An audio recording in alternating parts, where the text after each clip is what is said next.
Ya pastinya ini meresahkan kita ya, Betul. para orang tua khususnya yang kaum muslim begitu ya. Padahal sudah ada, kita kan selama ini berpatokannya ya, kalau udah halal, oh tenang nih, Udah.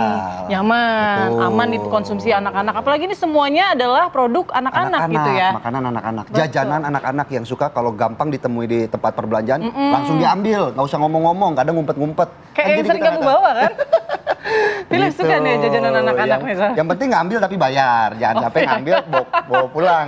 Betul, gitu. betul. Dan ternyata pemirsa ya, temuan ini hasil koordinasi dengan BPOM dalam rangka menguji klaim halal produk yang beredar di masyarakat. Ya, tapi sebelumnya kita kenalkan dulu ya narasumber yang akan membahas. Ini sebetulnya salahnya di mana sih? Apakah memang produsennya yang melakukan penipuan begitu ya, mengakali ingredients, atau memang lembaga yang mengeluarkan sertifikat halalnya nih yang kurang teliti atau lolos gitu ya dari pengawasan mereka. Kita akan bahas bersama dengan narasumber. Di studio ada Bapak Muhammad Nadratuzaman Hussein, Sekretaris Dewan Halal Nasional MUI. Selamat pagi, Assalamualaikum Pak Nadra. Assalamualaikum Pak Nadra. Waalaikumsalam warahmatullahi wabarakatuh. Selamat pagi pemirsa. Selamat pagi. Dan juga melalui sambungan Zoom ada Profesor Elvi Anis Saati, pakar teknik pangan Universitas Muhammadiyah Malang. Assalamualaikum, selamat pagi Prof. Assalamualaikum Prof.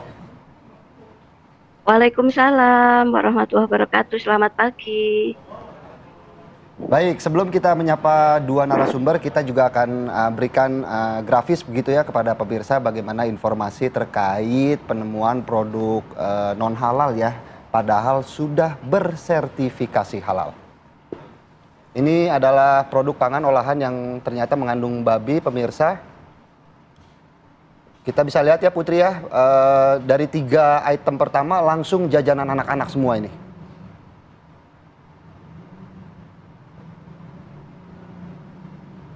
Dan kalau kita lihat produk-produk yang cukup mudah ditemukan di tempat perbelanjaan.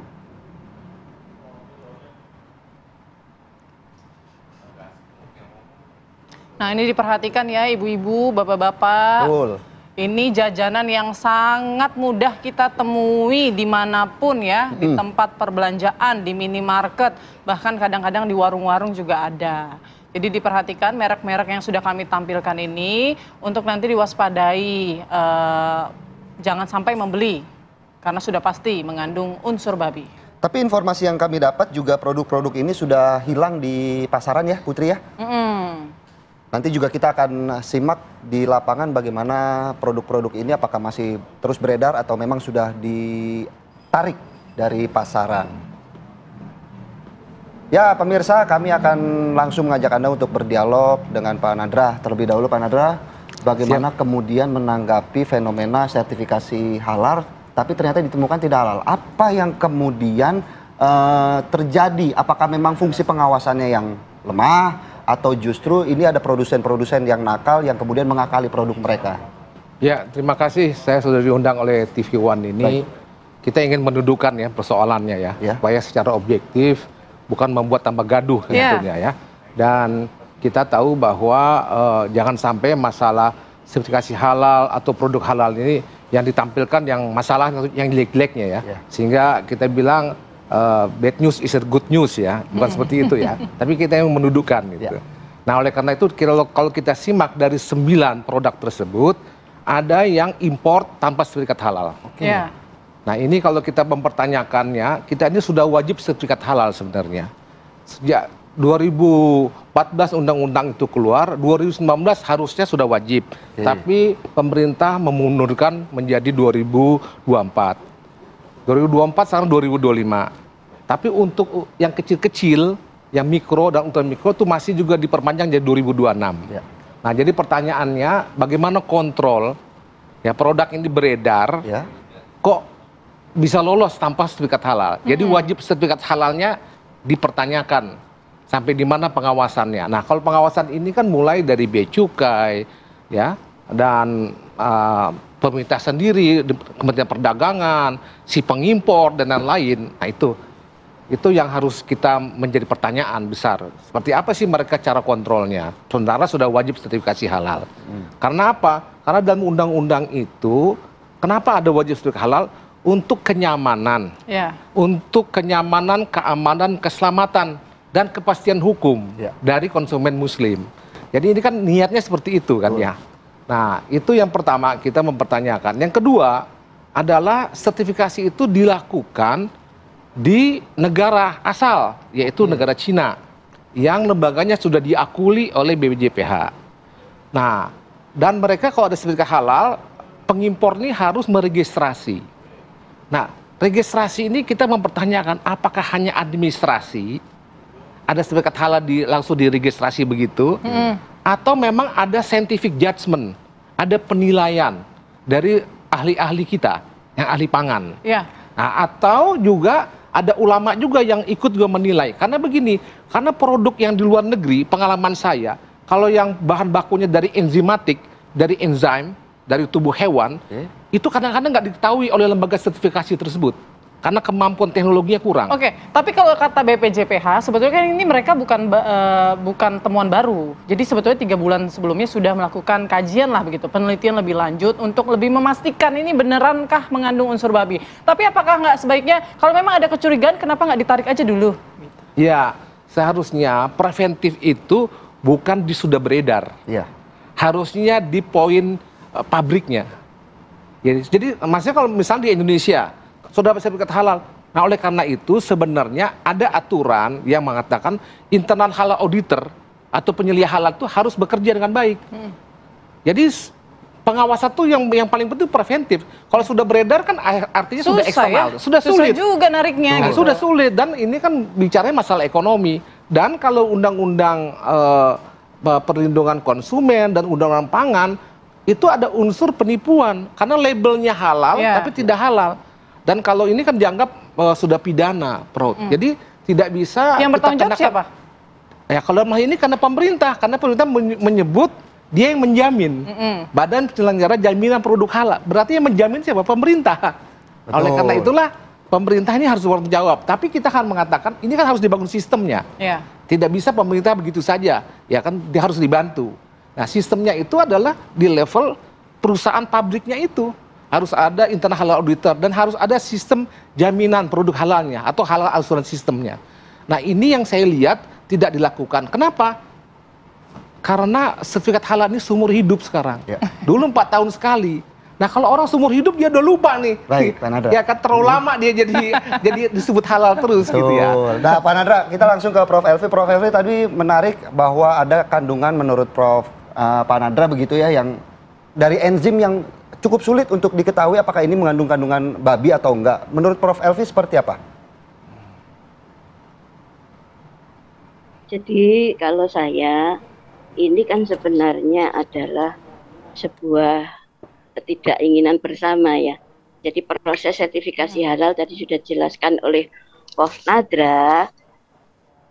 Tapi kemudian setelah sertifikasi halal itu muncul, ternyata ada sampling yang dilakukan oleh petugas yang berwenang, dalam hal ini adalah BPOM dan BPJPH, itu mengandung babi. Nah, yang pertama-tama yang ingin saya pertanyakan itu adalah, satu, mohon maaf sekali, memang urusan halal ini tidak hanya materi saja yang tampak oleh mata, tetapi harus dipertanggungjawabkan secara spiritual, jadi dunia akhirat. Kejujuran itu penting, yang pertama itu. Jadi kalau sudah tersertifikat halal dan itu sudah menjadi janji dari seorang produsen atau pengusaha, maka itu harus dijamin keberlanjutannya sistem manajemen mutu tadi. Dan betul harus ada kontrol mutu industri, baik secara internal karena sudah berkomitmen tadi, juga dilakukan oleh eksternal badan pengawas ini. Sejauh yang kami tahu, kebetulan saya pernah menjadi kepala laboratorium ISO 17025 di kampus tercinta kami, Universitas Muhammadiyah Malang. Jadi untuk menentukan kandungan tadi itu valid atau tidak, yang pertama harus diketahui bahwa metodenya sudah terstandar, diakui secara nasional dan internasional. Kemudian metode-metode yang dilakukan pelaksanaannya itu antara laboratorium 1 dengan laboratorium yang lain, itu harus dilakukan uji kesamaan, namanya uji profisiensi.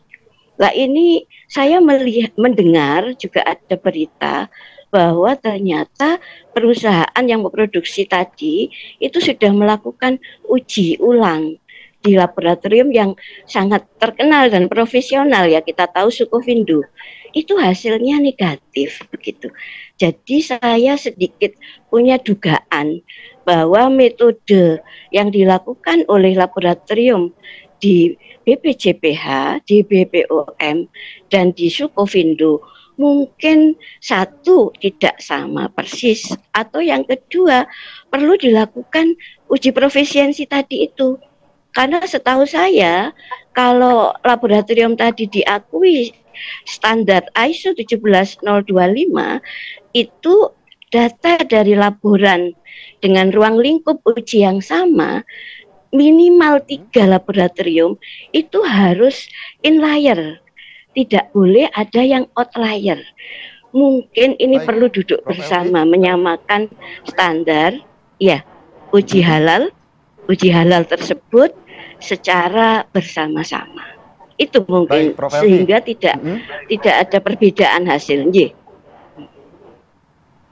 Baik Prof. Elvi, pertanyaan saya simpel Prof. Apakah sulit atau gampang untuk kemudian mengakali ataupun menutup-nutupi kandungan babi yang ada dalam suatu makanan, Prof?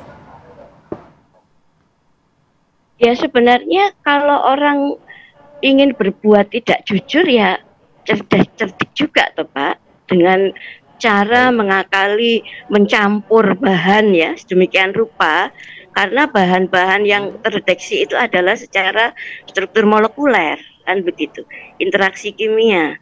Tetapi sebenarnya PCR yang digunakan oleh ketiga laboratorium ini saya pikir juga sudah cukup canggih. Yaitu tadi, tetapi kadang-kadang ngapunten itu terkontaminasinya bisa juga pada saat pengiriman, pada saat distribusi, ditransportasi. Makanya di Malaysia itu ada kontainer itu juga disertifikat halal begitu. Jadi sampai sedemikian rupa yang namanya sertifikasi halal itu dijaga pintu-pintu kontaminasinya. Begitu Bapak. Jadi kalau untuk mengakali di adonan, di formulasi, itu adalah caranya tadi itu mencampur adukkan bahan-bahan yang sekiranya akhirnya ikatan kompleksnya itu menjadi tidak terdeteksi sebagai DNA babi. Begitu Bapak. Oke, ini pastinya jadi perhatian kita semua ya, terutama pemberi sertifikasi halal begitu ya. Apakah mungkin karena begini, karena kalau kita lihat semua bahan baku utamanya adalah gelatin, marshmallow dan itu juga gelatin itu di dunia ini yang halal hanya 60%, dan sering shortage, kekurangan, sehingga mungkin saja perusahaan dia gunakan yang halal, tapi dalam kondisi tertentu dia mencari bahan baku ini sulit, maka dia pakailah yang mengandung babi tadi ini. Karena ini kan sumbernya dari kulit dan tulang yang diolah menjadi gelatin, jadi kolagen itu.